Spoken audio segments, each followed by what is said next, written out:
Hello, everyone. This is Rich coming at you with another video. This one's going to be a little bit different, though. Normally I'm on Unapologetically Significant, my podcast, talking about just a myriad of different things, health, life, what have you. And some of you may also have seen me on Balancing My Life on YouTube. That's the name of my company, and a lot of health related things on there. But this one's going to be a little bit different in that I'm just a few days away from my sixth anniversary from open heart surgery. And I just wanted to talk about that a little bit because I know a lot of people go through challenges, not necessarily heart issues, but it is the number one killer in this country. And a lot of people are dealing with it, have dealt with it, as well as many other different types of ailments. So I just want to share my story a little bit, and hopefully you will get something out of that. If nothing else, a hope that you can return better than what you were. So let's get rolling with this. Going back to the 2020, 2019, 2018, I was pretty active in racquetball. I played racquetball. I did a lot of walking, some occasional cycling, but did a lot of things and with no issues, no problems. Didn't know anything was going on. And then the day came when I was actually playing racquetball and my heart started to race. And I had never experienced this before. So came off the court, tried to rest for a few minutes, but never stopped. So I took myself to the doctor, and by the time I got there, it had stopped. And doctor ran some tests and said, "Hey, it was probably just one of those things that happened, or maybe it was something in the supplements you were taking."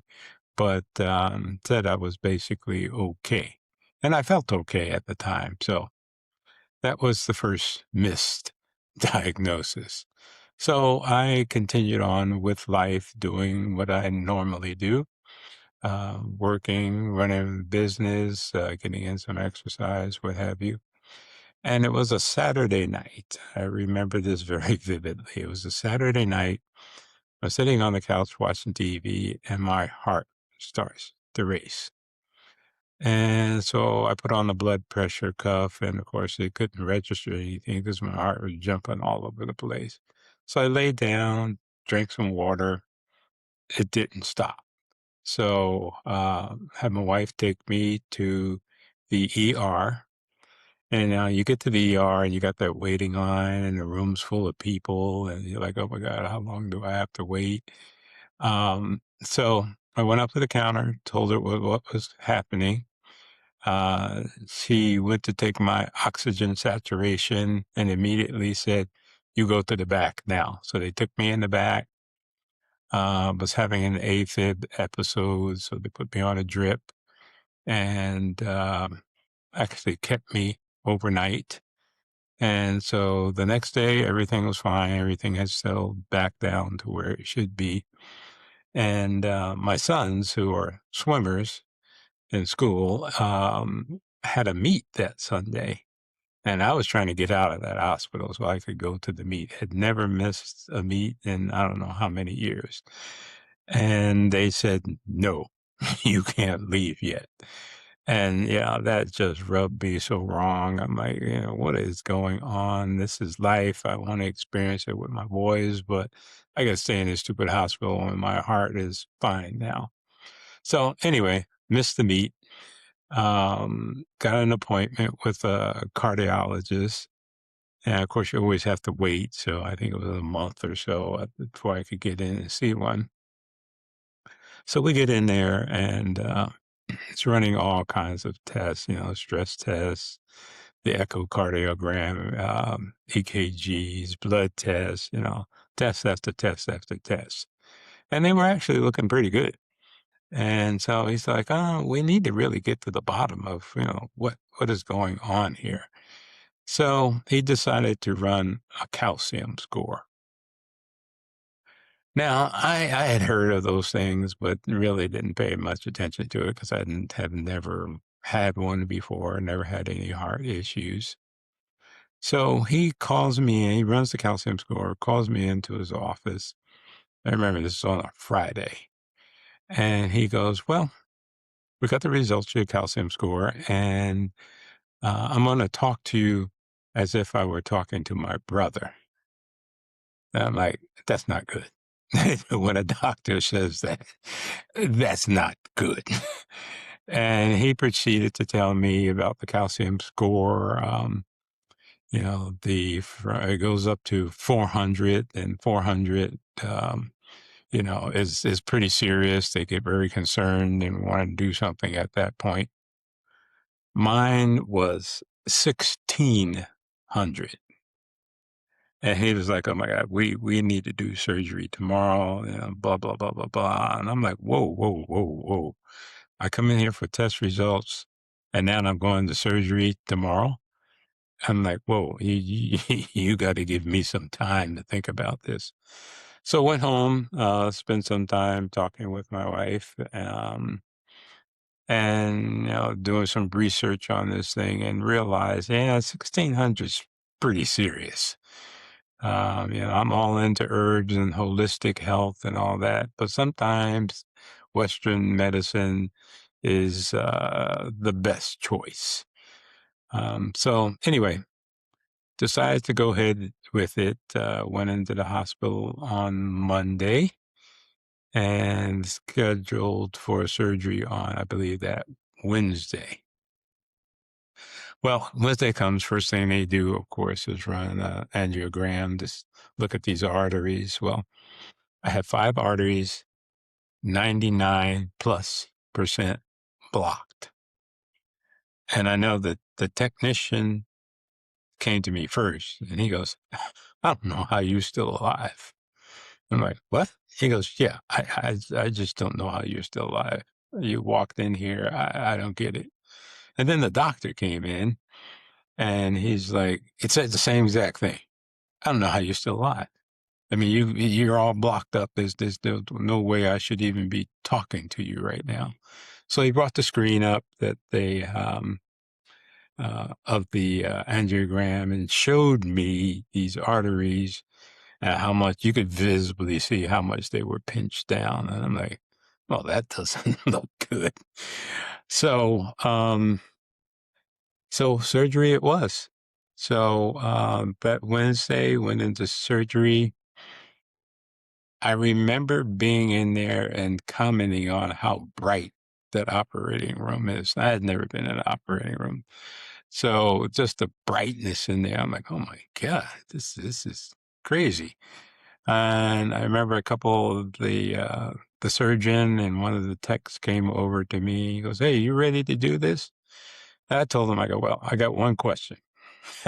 Did you guys get a good night's sleep last night? Because obviously you got some work to do in here." And of course they laughed and, "No, you're in good hands," and all that good kind of stuff. So I said, "Hey, let's do it. Let's just get this thing done so I can get into rehabbing and get my life back." And at that point, I really didn't have any worries at all. I prayed about it. I was confident in the medical system, especially when it comes to surgeries, that they would do what they needed to do. Then it would be up to me. So I just said, "Hey, let's do this." I knew I had a purpose because everybody's telling me I should be dead, and yet I'm still alive. There's a purpose that has not been accomplished yet. And I took that to heart and said, "Okay, see you when I wake up." Well, I woke up, I think a little over 6 hours later. It was a 6-hour surgery, um, attached to all of these lines and tubes and drips and all this kind of normal stuff after heart surgery. And I remember one of the things that really stands out is one of the physical therapy people came in. They go, "Okay, we got to get you up and walking. One of the most important things after surgery is get you up walking." And so, I try to get a 0 strength. zero strength. I'd never experienced anything like that. But with their help, got me up in the walker and I'm shuffling around, a few feet down to the nurse's station and back and just feeling totally exhausted after that. And it just, that was kind of eye-opening that I couldn't do anything. So finally, after a few days there, I think I was there 2 or 3 days, whatever it was, and they released me. I remember being helped to the car. I remember my wife helping me get in the car because I couldn't get in the car myself, and I'm like, "This is different. I've never experienced anything like this." Anyway, went home, and that's where the challenge really began. The surgery and all that, you sleep. You zip through that, and then you're released. Once I got home I think is really when it hit because, laying on the couch and realizing I can't even get off the couch without help initially. I'm like, wow, I couldn't shower by myself.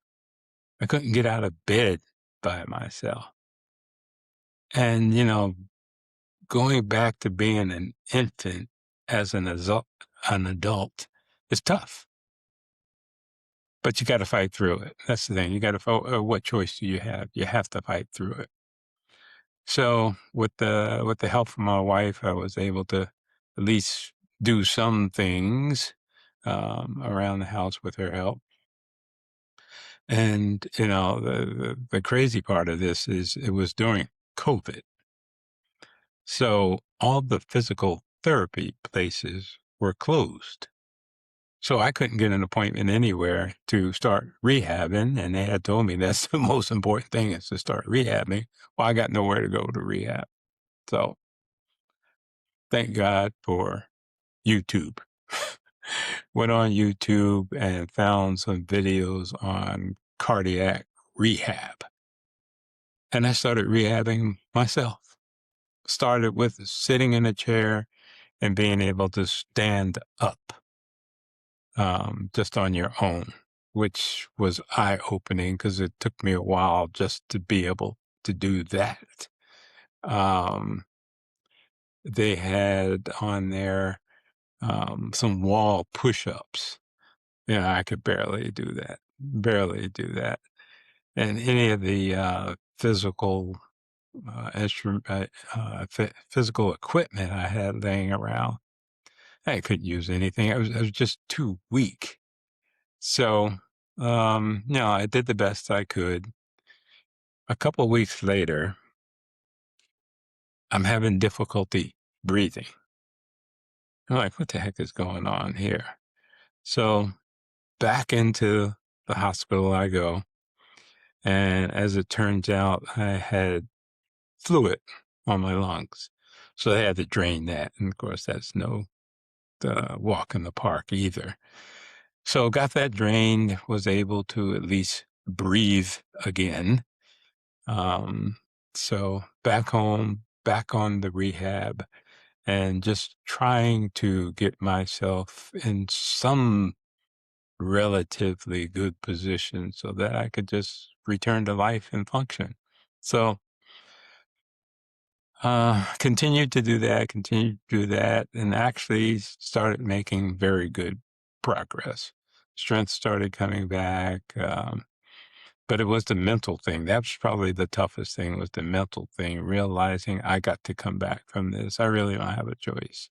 I got a family. I got myself. I got to function. And so I just put my head to the grindstone and said, we're going to do this. Even without any physical therapy professional person, I'm going to do the best I can. And I did. And, I had to take all the pills and all the medicine that they were giving me. I knew that was important for a short period of time, but wanted like heck to get off of that stuff. I don't want to be on blood thinners and this and that and extra potassium, all this stuff. No, that's not me. That's not me. So I worked extra hard so I could come off of that stuff. And I did pretty quickly and was able to actually go back to work in about 6 weeks after that. And then luckily, we were sent home from my job because of COVID. So we got to work from home. So it was quite the experience. And I think what I want to really relay to people is you can come back. You can come back. And it takes a mindset that says, no, I'm not going out like this. I am not going out like this. I'm going to do whatever I can to fight it, and I'm going to regain my life. And that has to permeate every cell in your body, and you can come over it. Get over it. I fast forward 6 years now, probably stronger than I've been in decades. Actually have a home gym, do a lot of weights, heavy weights on there, able to do everything that I want to do, essentially, and doing it with a lot more ease than decades before my heart issue. So you can do it. And I just want to speak to those out there again that maybe have heart issues, may have other issues, may have surgery scheduled or been through it. Fight to come back because you can come all the way back and even better. And specifically speaking of the heart, there's all kinds of schools of thought out there. Oh, well, you're too young to have a cardiac workup. You're too young to have this. You're too young to have that. You got to wait. Wait till you're 50, 55, 60. Don't wait. Don't wait. Have that cardiac workup done so you know what condition your heart is in. Because this is a slow moving thing, and then it catches up to you where if you had checked it out earlier, you may have been able to catch it. And don't buy into this fact that, oh, well, I went to the doctor, he ran an EKG, and everything was fine. I went to 2 doctors that ran EKGs and told me, oh, your heart's fine. Yeah, no, you have no heart problem. Meanwhile, I was on the brink of death. And so you need all of it done, the echo, calcium score, everything. So you at least know where you're at. So again, you can do it. You're significant. You play a role in this world. And there's something for you waiting out there. And you just need to go after it. So best of luck to all of you. Thanks again to YouTube. Thanks again to my surgeons, support, my wife, everybody, because I'm back and I'm better than I was before.